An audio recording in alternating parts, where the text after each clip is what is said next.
Bonjour tout le monde, c'est Price, les amis. Comment est-ce que vous allez? On se retrouve aujourd'hui pour une nouvelle vidéo PCA, comme à l'accoutumée, avec le petit sachet plastique dans lequel je mets les cartes. Et puis je vais vous montrer un petit peu ce que je vais envoyer pour le prochain mois. Pas mal de cartes, un petit peu de tout, beaucoup de blocs X et de blocs diamants et perles, étonnamment. Et un petit peu de Wizards, mais vraiment quand je dis un petit peu, c'est presque rien. Alors je ne me rappelle plus exactement ce qu'il y a dans ce tas, et on va commencer simplement par regarder celui-ci du coup. Écoutez, voilà, on va poser ça comme ça, et je vais vous les montrer les unes à la suite des autres. Donc vous me connaissez, si j'envoie c'est parce que j'espère que les cartes auront 9. Donc voilà un petit peu pour les Reverse Espèce Delta, qui sont très jolis, bien sympas. Nostanfer, Ossature, plusieurs Staros il me semble.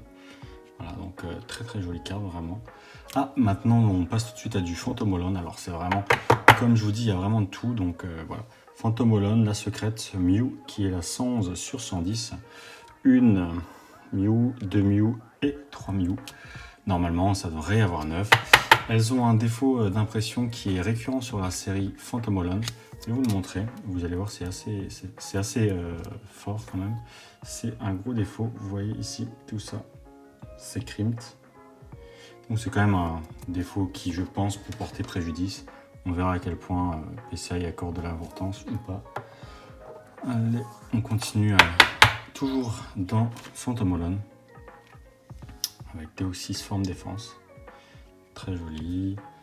Kabutops type électrique, donc les espèces delta, hein, tout simplement. Un autre Deoxys électrique, encore une fois, cette fois-ci la forme vitesse. Rafflesia type Metal Psy, très joli. Encore un autre Rafflesia. Encore un autre Rafflesia. Et on attaque Raichu, une carte vraiment bien sympa de Atsuko Masakazu Fukuda. Ok, je pensais que c'était Atsuko Nishida. Autant pour moi. Très joli Raichu. On va passer un petit peu rapidement. Hein.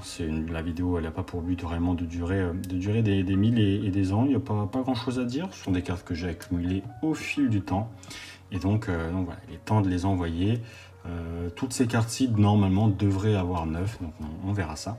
De toute façon, vous verrez la vidéo lorsque moi j'aurai déjà récupéré les cartes de chez PCA, et puis la réception suivra dans la foulée, dans la semaine ou 2 semaines après que vous ayez vu la vidéo envoi. Cette fois-ci des Raichu mais en reverse, vraiment très joli, et Amonistar holographique simple de Phantomolon.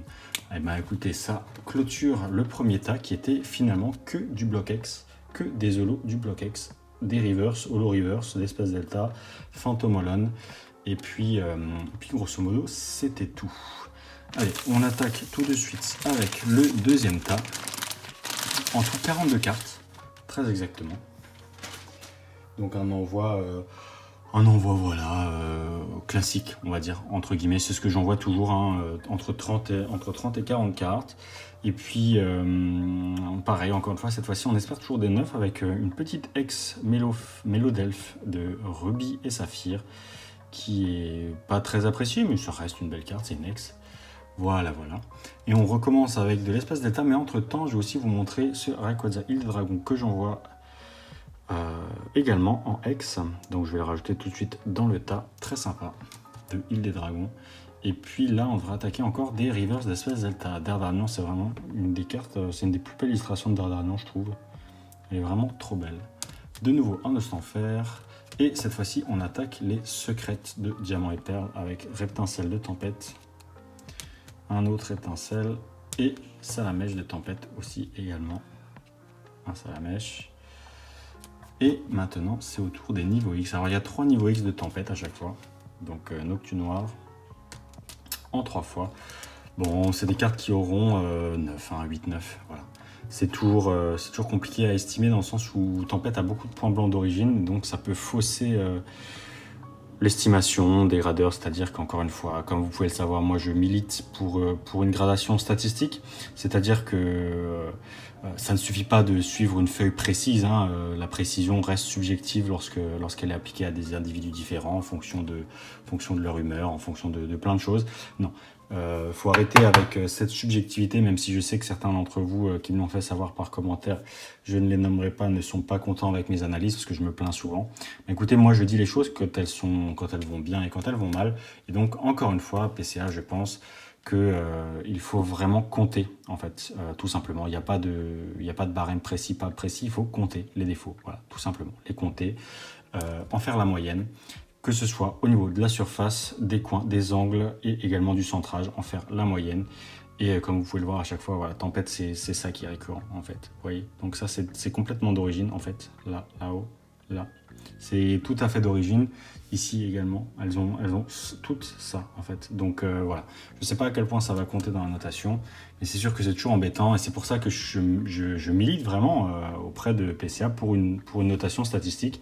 C'est-à-dire qu'il faut compter les défauts et il faut compter le nombre de défauts qui surviennent dans la même série et en faire un prorata au niveau des défauts qui sont connus. Donc compter moins, faire perdre moins de points à des cartes qui ont des défauts de série.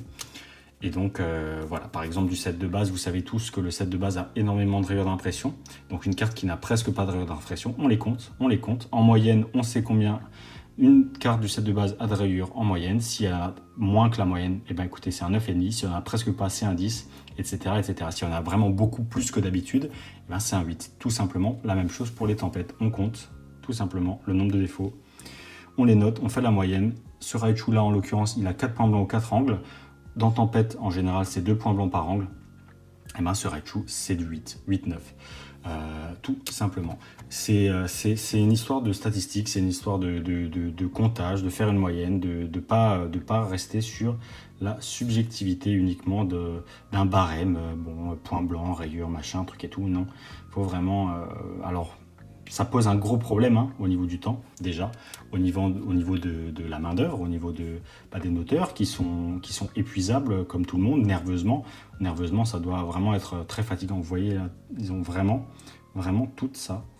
En fait, voilà. Et vous allez voir la surface. Si je sors par exemple ce Raichu en surface, je vais essayer de vous montrer. C'est toujours compliqué, c'est toujours délicat derrière la caméra. Mais le Raichu est bien centré. À part les points blancs, il n'a pas grand-chose. En surface, vous allez voir la surface. Voilà, c'est une carte neuve, tirée de booster en fait. C'est aussi simple que ça. J'ai essayé de vous mettre en lumière la surface. Donc, ouais, on ne sait pas vraiment sur quel pied danser avec Tempête. Quelques micro-rayures ici, là. Des micro-rayures d'impression aussi en plus qui sont horizontales. Donc voilà, on ne sait jamais sur quel pied danser avec Tempête. C'est vraiment hyper compliqué. Et c'est pour ça que je pense qu'il faut instaurer, mettre en place pour ce genre de défaut d'origine, un barème un petit peu plus particulier. Bon, j'arrête avec mes bêtises. Je termine l'envoi PCA avec les dernières secrètes de Tempête de Baudrive Rivers, qui également, eux, sont PCA 9, 9,5 même peut-être, qui ont vraiment, toujours hein, les fameux défauts ici, hein, toujours les mêmes défauts de Tempête, mais qui sont surtout crispy. Au niveau du reverse, il n'y a rien du tout. Donc on verra ça. On va suivre avec beaucoup d'attention le retour de cet envoi. Et je vais terminer aussi par une carte. Oups, c'est la dernière Wizards que j'ai pas montré. Un magnifique Dracofeu Expédition. Bon, qui devrait avoir 9. On verra ça. Peut-être pas. On verra ça. Mais c'est vraiment une carte très sympa qu'on voit pas souvent avec un Spirouli ici. C'est comme ça qu'on appelle. Le petit effet holographique qui forme une spirale, un double Spirouli même on dirait. Donc voilà, c'est un petit peu tout ce que j'avais à dire pour cet envoi.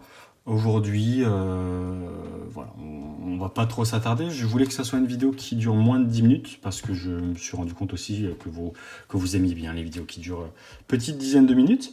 Donc voilà, l'un dans l'autre, on essaie de lier l'utile à l'agréable. Écoutez les amis, on va se laisser là. Comme à chaque fois, n'oubliez pas de me rejoindre sur Discord si vous êtes nouveau. Également Patreon, si vous avez besoin de conseils un petit peu plus personnalisés pour justement apprendre à différencier une carte avec des défauts d'origine, pas de défauts d'origine, les états, très important quand on se lance dans Pokémon, de comprendre la rareté, les états, pour ne pas se faire avoir au niveau du prix. Donc tout ça, gagner de l'expérience très rapidement avec mon accompagnement, c'est le lien dans la description. Et puis, commentaires, comme à chaque fois, j'adore vous lire, je prends mon temps, je lis les commentaires, je réponds. Donc, faites-vous plaisir, on est là pour ça, pour échanger, comme sur Discord. Et puis, à très bientôt les amis, on va se laisser là. Prenez soin de vous, bye bye, c'était Price, ciao.